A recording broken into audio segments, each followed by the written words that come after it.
So good morning, chemistry second year, English medium. So our chapter is D and F block elements and coordination compounds. Then our topic is general properties of transition elements. Then the general properties of transition elements is the formation of interstitial compounds. This is the character of transition elements. Let's discuss. Okay, transition elements can form the interstitial compounds. Okay, what is meant by interstitial compound? Interstitial compound means what? The compounds in which the interstitial sites are occupied by smaller size elements like hydrogen, boron, carbon, nitrogen are called interstitial compounds. Okay, the transition elements can form the interstitial compounds.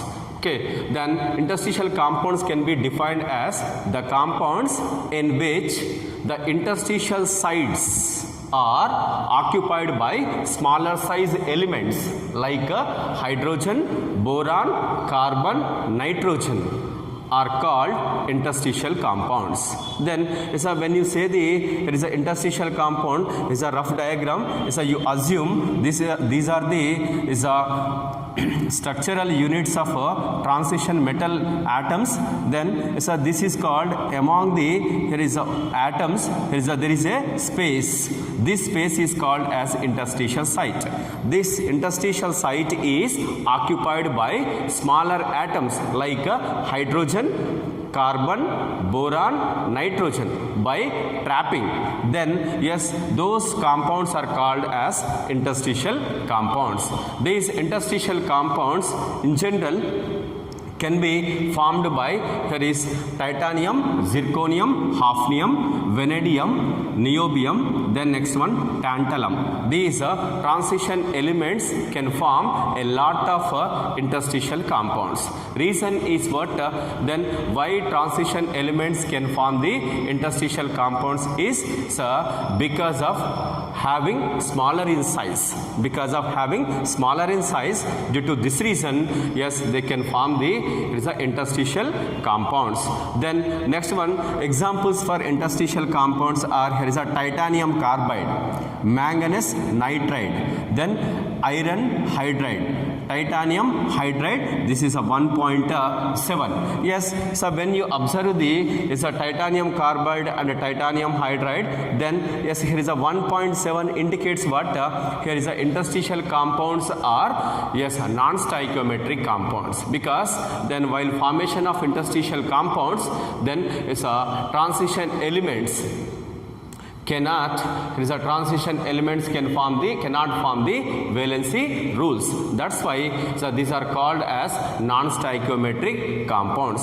There is no valency rules when you observe here is the structures of interstitial compounds. Then there is what is the nature of interstitial compounds is then they are neither ionic nor covalent. Okay, then ionic or covalent, they do not here is a nature ionic or covalent. They retain metallic conductivity. Then they can behave like metals. Okay, metals can act as electrical conductors. In the same way, the interstitial compounds also obeys they can behave metallic conductors. Next one, they are chemically inert. That means what? Basically here is a transition elements when compared with S block elements, they are less reactive. When they form the interstitial compounds, they are chemically inert. Then next one, interstitial compounds are having high melting points. Reason is what? The interstitial sites of crystal lattice of transition metal is occupied by the hydrogen or boron or carbon or nitrogen. That's why here is what? They are having high melting points.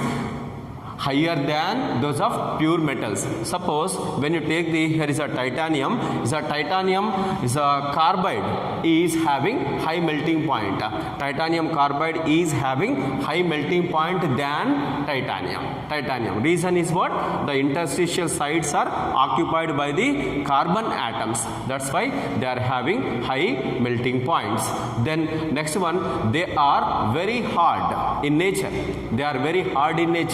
Then next one, some borides approach diamond in hardness. Suppose here is a borides.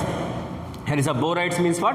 When a boron is occupied the interstitial site of transition crystal lattice, then some of the borides are very hard when they are similar with the diamond. Okay, diamond.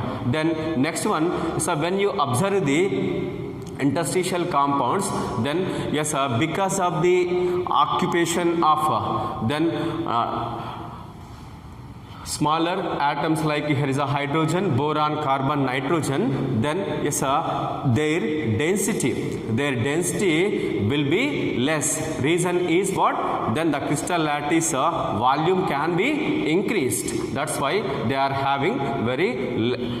having less density when compared with the pure metals. Okay, so this is about there is a interstitial compounds. Interstitial compounds means what? The compounds in which the smaller atoms like hydrogen, boron, carbon, nitrogen are occupied.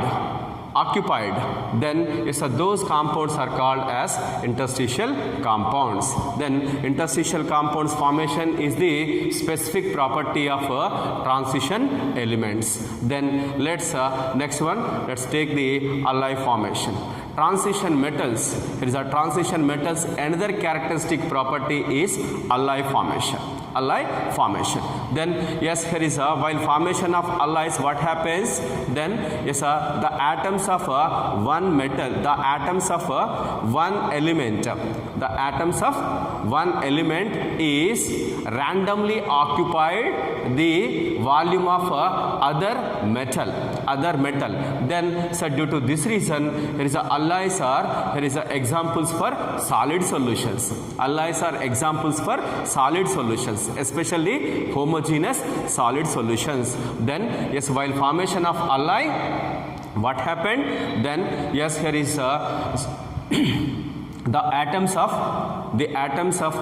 one metal or non-metal or semi-metal are occupied in the volume of other metal. Then here is a alloy is formed. Then let's take the properties of alloys. Alloys are in general they are very hard in nature. They are having a metallic in the same way is a metallic properties like then next one, high melting points. Next one, why do we prepare? Here is a alloys is then in order to get more hard. Then next one is in order to resist the corrosion. That is, when alloy is formed, what happens? They in general they do not interact with here is a moisture, or here is a oxygen. Then next one, acids. That's why alloys are prepared. Then because of this reason, here is alloys are having lot of industrial importance. Then next one is best examples for ferrous alloys.